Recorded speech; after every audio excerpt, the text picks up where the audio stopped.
ప్రభు యొక్క ఘనమైన నామాన్ని బట్టి ప్రతి ఒక్కరికి వందనాలు చెల్లిస్తున్నాను.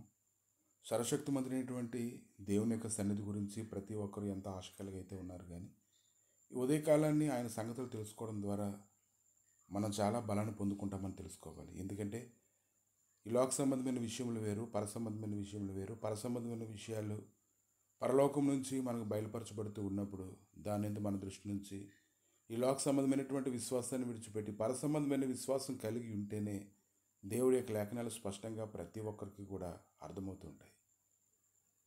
దానియేలు గ్రంథము 4వ అధ్యాయము 19వ వచనంలో చూసినప్పుడు, అందుకు బెల్షాజరును దానియేలు 1 గంట సేపు అతిశయము నుండి మనసునందు కలవరపడగా రాజు, బెల్తషాజరు ఈ దర్శనం వల్ల కానీ దాని భావం వల్ల కానీ నువ్వు కలవరపడకము అనెను. ఎందుకంటే రాజు అయిన నెబుకద్రెజరుకి ఒక కల వచ్చింది. దానిని బట్టి దాని వివరణ అతడు కావాలని కోరుకుంటూ ఉన్నాడు. దానికి వివరణ ఇతను చెప్తూ ఉన్నాడు. 24వ వచనంలో, రాజా ఈ దర్శన భావం మీదనగా సర్వోన్నతుడకు దేవుడు రాజుకు నా ఏలిన వాని గురించి చేసిన తీర్మానం మీదనగా తమ యొద్ద నుండకుండా మనుషులు నిన్ను తరుముదురు, నీవు అడవి జంతువుల మధ్య నివాసం చేచు, పశువులకి గడ్డి తినదవు, ఆకాశం మంచు నీ మీద పడి నిన్ను తడుపును.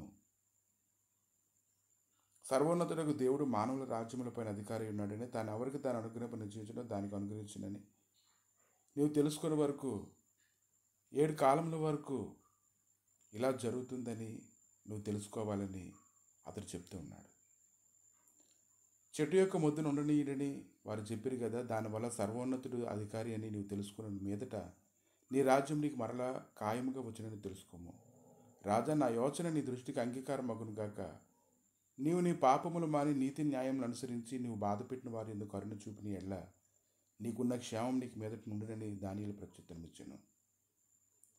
కనుక ఈరోజు ప్రతి ఒక్కరూ తెలుసుకోవాల్సిన విషయం ఏంటంటే, దేవుడు ఎవరికి అనుగ్రహించి నిశ్చయించనో వారికి అనుగ్రహిస్తూ ఉంటాడు.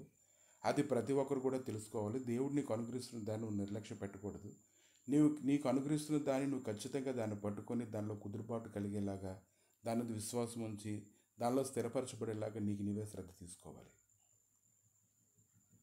పైన చెప్పినదంతా రాజుకు నెబుకద్రెజరుకు సంభవించెను. 12 నెలలు గడిచిన పిమ్మట అతడు తన రాజధాని యొక్క బబులోనులో నగరనందు సంచరించుండగా, రాజు బబులోనుని ఈ మహావిశాల పట్టణము నా బలాధికారమును నా ఘనత ప్రభావమును కనపరచుటకే నా రాజధాని నగరముగా నేను కట్టించినది కాదా అని తనలో తాను అనుకున్నాను. రాజు నోట ఈ మాట ఉండగా ఆకాశంలో ఒక శబ్దం వచ్చెను. ఏదనగా, రాజు నెబుకద్రెజరు, ఇదే నీకు ప్రకటన, నీ రాజ్యం నీ వద్ద నుంచి తొలగిపోయాను. కనుక మన ఆలోచన ఉద్దేశాలన్నీ సరిగా ఉంచుకోవాలి. మన ఆలోచనలను ఆశీర్వాదం ఉంది. మన ఆలోచనలు స్థిరంగా ఉంచుకోగలిగితే మన ఆశీర్వాదాలు కూడా స్థిరంగా ఉంటాయి. మన ఆలోచనలో మనం తప్పిపోతే మన ఆశీర్వాదాలు కూడా మనం పోగొట్టుకుంటాం. తమ యొద్ద నుండి మనుషులు నిన్ను తరిమెదరు, నీవు అడవి జంతువుల మధ్య నివాసం చేయొచ్చు, పశువుల వల్ల గడ్డి మేసేదవు. సర్వోన్నతుడకు దేవుడు మానవుల రాజ్యముల పైన అధికారి ఉండి తాను ఎవరికి దాని అనుగ్రహం నిశ్చయించిన వానికి అనుగ్రహించినని నీవు తెలుసుకునే వరకు 7 కాలంలో నీకు ఇలాగ జరుగుతుందని చెప్పాను. ఎలా జరుగుతుందో చూడండి. ఆ గడిలోనే అలాగ నెబుకద్రెజరు సంభవించను. మానవుల నుండి అతను తరిమిరి, అతడు పశువుల వలె గడ్డి మేసును, ఆకాశం మంచు అతని దేహం తడపగా అతని తల వెంట్రుకలు పక్షిరాజు రెక్కల ఏకల వంటివి, అతని గోళ్ళు పక్షుల గోళ్ళ వంటివి ఆయన. కనుక లేఖనాలు మనం తెలుసుకోగలగాలి. లేఖనాలు తెలుసుకున్నప్పుడే మనం స్థిరంగా ఉండగలం. స్థిరంగా ఉన్నప్పుడే ఆశీర్వాదాలు కూడా స్థిరంగా ఉంటాయి, నడిపింపు కూడా స్థిరంగా ఉంటుందని తెలుసుకోవాలి. దానియేలు గ్రంథము 4వ అధ్యాయం 34వ వచనం దగ్గరికి వచ్చినప్పుడు, ఆ కాలం గడిచిన పిమ్మట నెబుకద్రెజరు నేను మరలా మానవ బుద్ధి కలబడ్డాయి, నా కండ్లు ఆకాశం తట్టి ఎత్తి చిరంజీవియు సర్వోన్నతుడకు దేవునికి స్తోత్రం చేసి ఘనపరిస్థితించదని, ఆయన ఆధిపత్యము చిరకాలం వరకు, ఆయన రాజ్యము తరముల వరకు ఉన్నది. భూనివాసులందరూ అతని దృష్టికి ఎన్నిక రానివారు. ఆయన పరలోక సేనలను భూనివాసులైన తన చిత్తం చొప్పున జరిగించేవాడు. ఆయన చేయి పట్టుకొని నీవేమి చేయుచున్నావని ఆయన ఎవరు అడగగలరు? ఆయనతో చెప్పుటకు ఎవడు సమర్థుడు కాడు.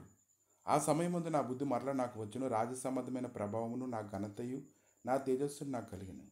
నా మంత్రులు నా కింద అధిపతులు నాతో ఆలోచన చేయవచ్చు. నా రాజ్యం నాకు స్థిరపడగా నేను మరి ఎక్కువ ఘనత నొందితిని.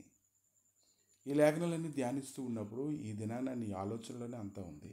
నీ ఆలోచనలు నువ్వు స్థిరంగా ఉంచుకోగలగాలి. ఆయన వలన మాత్రమే నీవు ఇలా ఉన్నావని నువ్వు తెలుసుకోగలగాలి. కనుక ఆయన న్యాయం తీర్చడానికి, ఆయన నడిపించడానికి శక్తిమంతుడై ఉన్నాడు. న్యాయం అయితే దొరుకుతుంది నీ ఆలోచనలు సరిగా ఉంచుకుంటే. ప్రభువా, మీ దయగలిగే నష్టాలకి ఈ ఉదయకాలను అప్పగించుకుంటుండగా నీ సన్నిధి ప్రతి ఒక్కరికి తోడుగా ఉంచి బలపరిచి స్థిరపరిచి మయంతో నీకు నడిపించమని నీ శాశ్వతమైన సన్నిధి నేను తోడుగా ఉంచుతుండగా నీ గొప్ప కృప ప్రభ ప్రతి ఒక్కరిని ఆవరించగలుగుటకు సహాయం దయచేయమని, నీ కృప చేత నేను తప్పిపోకుండా ఉండినట్లుగా సహాయం దయచేయండి. చేదైనటువంటి వేరు వారిలో నుంచి ఏది పుట్టకుండానట్లుగా కృపతో నింపమని, మీరే మహిమగంత ప్రభావాలు పొందమని యేసుక్రీస్తు నామములు అడిగి వేడుకుంటున్నాము తండ్రి. ఆమేన్.